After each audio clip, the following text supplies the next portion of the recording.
আচ্ছা, আপনার প্রিয় ছোট গল্পকার? আমার প্রিয় ছোট গল্পকার বেশ কিছুজন থাকলেও আমার প্রিয় অনুগল্প লেখক হলেন বনফুল। বনফুলের অনুগল্প পড়তে আমি যে পরিমাণ ভালোবাসি, তারপরে আমি বহু লেখকের অনুগল্প পড়তে গিয়ে সেই পরিমাণই হতাম। কিন্তু কিছুদিন আগে, অর্থাৎ এই বই মেলায় আমি একটা বই কিনেছিলাম, এবং যে বইটা কেনার পর আমার জাস্ট মনে হয়েছে এই বইটা আমি এতদিন কিনিনি কেন। এই লেখকের লেখা এর আগে আমি পড়েছি, যার লেখা আমার ভালোও লাগে, কিন্তু তার এই বইটা অনেকবার আমি দেখেও এড়িয়ে গেছি। আসলে আমি বিশ্বাস করতে পারিনি যে অনুগল্প লেখা অন্য কারোর আমার ভালো লাগে, কিন্তু যেহেতু আমি বললাম এই লেখকের অন্য লেখা ভালো লাগে, তাই এবার সাহস করে আমি বইটা কিনেই ফেলেছি। এবং বইটা পড়ার পর আমার রিয়াকশন ইজ জাস্ট ওয়াও। আমি বলছি অভিক মুখোপাধ্যায়ের লেখা এই বইটা, যেটার নামও বন, হয়তো বা লেখক বনফুলকে উৎসর্গ করে এই নামটা লেখা হয়েছে। এর আশেপাশে কথাগুলো লেখা, অর্থাৎ সমাজ, অনুভূতি, রাজনীতি, প্রতিহিংসা, সংসার, লালসা, আদর্শ, অপ্রাপ্তি আর ইতিহাস, এই সমস্ত কিছু এবং এর বাইরে আরো কিছু উঠে এসেছে এই বইয়ের অর্ধেক পাতা, এক পাতা, এবং খুব সুন্দর করে আপনি যদি দেখেন ইলাস্ট্রেশন বা যেভাবে সাজানো হয়েছে গল্পে, কত ছোট ছোট, এবং সেই ইম্প্যাক্ট, এতটুকু একটা গল্প পড়লাম যার ইম্প্যাক্ট হয়তো একদিন, দুদিন বা কয়েকদিন ধরে থাকে। বইটার প্রচ্ছদটা অবশ্যই এই বইটাকে ডিফাইন করে না,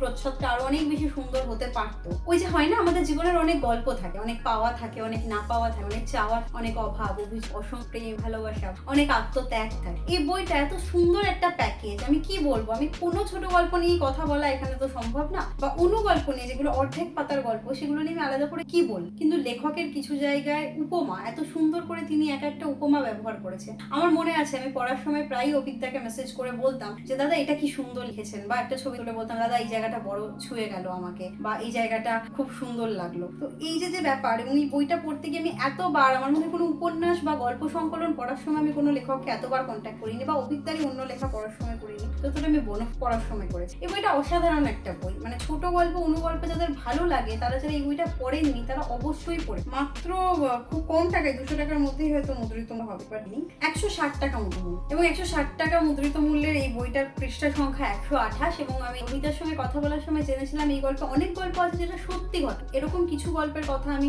যখন শুনেছিলাম আমি অবাক হয়ে গেছি। তখনই মনে হয়েছে যে হ্যাঁ, truth is stranger than fiction. আমাদের জীবন গল্পের থেকেও বেশি রঙিন, বেশি রোমাঞ্চক। এবং এই বইটা পড়তে গিয়ে আমি বারবার বলছি যে আমি কেন এতদিন পড়িনি, আমার সেটাই মনে হচ্ছে, এবং কখনোই একবার পড়ে রেখে দেওয়ার মতন। এই বইটা আমি আবারও পড়ি, আমি যখন তখন 2-4টে গল্প পড়ে আবার রেখে পারি, বা একবার পড়ার পর তো সব গল্প মনেও থাকে না। তারপরে ওই ব্যস্ত দিনলিপিতে আমরা সেই বইগুলোকেই বেছে নিই, যে বইগুলোর যে গল্পগুলো আরেকবার পড়ে মনে হয় যে না, কিছু ক্ষতি নেই। অভিজ্ঞতা লেখেন সুন্দর, লেখা নিয়ে আমার কিছু বলার নেই। স্পেশালি যখন অল্প কথায় অনেক গভীর ইম্প্যাক্ট ফেলতে হয়, তখন লেখনী এবং শব্দের অনেক বেশি অভিজ্ঞতা দরকার। বইটাতে সেটাই আছে। বইটা পড়ে ওয়াও। তো আমি হাইলি রেকমেন্ড করবো, যারা ছোট গল্প, অনুগল্প পড়তে ভালোবাসেন এবং এটা পড়েননি, তারা এই মুহূর্তে কিনে পড়ে ফেল। দারুণ একটা বই, অভিক মুখোপাধ্যায়ের লেখা বনফুল। ও আচ্ছা, এটা 2021 সালে সাহিত্য একাডেমি যুবা পুরস্কার। এটা যদি নাও হতো তাও এই বইটা নিয়ে আমি এই কথাই বলতাম, অসাধারণ একটা বই, অবশ্যই পড়ুন।